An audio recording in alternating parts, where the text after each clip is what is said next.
लातूर महापालिकेचे तिकीट कुणाला? इच्छुकांच्या गर्दीने भाजप काँग्रेसच्या चाणक्यांची कसोटी. लातूर महानगरपालिकेच्या रणधुमाळीला आता खऱ्या अर्थाने वेग आलाय. येत्या 15 जानेवारी रोजी मतदान होणार असून उमेदवारी अर्ज दाखल करण्यासाठी 30 डिसेंबर ही शेवटची मुदत आहे. जसजशी ही तारीख जवळ येते तसतशी राजकीय गोटात कमालीची हालचाल वाढली असून विशेषतः भारतीय जनता पार्टी आणि काँग्रेस या दोन्ही प्रमुख पक्षांकडे इच्छुकांनी तिकिटासाठी मोठी गर्दी केली आहे. शहराच्या पश्चिम भागातील प्रभाग क्रमांक 13 मध्ये उमेदवारी मिळवण्यासाठी मोठी स्पर्धा पाहायला मिळतेय. या प्रभागातून एकूण 4 नगरसेवक निवडून द्यायचे असून आरक्षण सोडतीनुसार अनुसूचित जाती पुरुष 1 जागा, ओबीसी महिला 1 जागा, खुला प्रवर्ग महिला 1 आणि खुला पुरुष 1 जागा असे एकूण 4 नगरसेवक या प्रभागातून निवडून द्यायचे आहेत.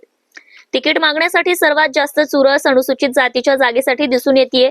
या एका जागेसाठी काँग्रेसकडून 15 इच्छुकांनी आपली दावेदारी सादर केली आहे, तर भाजपमध्येही साधारण 15 जणांनी उमेदवारी मागितली आहे. त्या मानाने ओबीसी आणि खुल्या प्रवर्गातून काँग्रेसकडून प्रत्येकी 4 ते 5 तर भाजपकडून 6 इच्छुकांनी तिकिटासाठी मागणी केली आहे.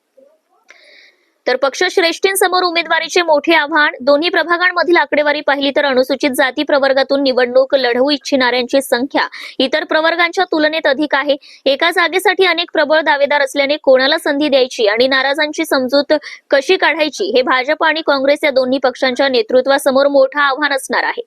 30 डिसेंबर पर्यंत कोणाच्या नशिबाचे कुलूप उघडते आणि पक्ष कोणावर विश्वास दाखवतात याकडे आता संपूर्ण लातूरकरांचं लक्ष लागलंय. तिकीट मिळवण्यासाठी चुरस. लातूर शहरातील सर्वच 18 प्रभागात तिकीट मिळवण्यासाठी मोठी चुरस आहे.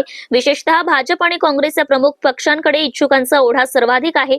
यामध्ये अनुसूचित जातीसाठी राखीव असलेल्या 12 जागांवर निवडणूक लढवण्याची इच्छुकांनी तिकिटाची मागणी केली आहे. Subscribe now and press the bell icon. Never miss an update.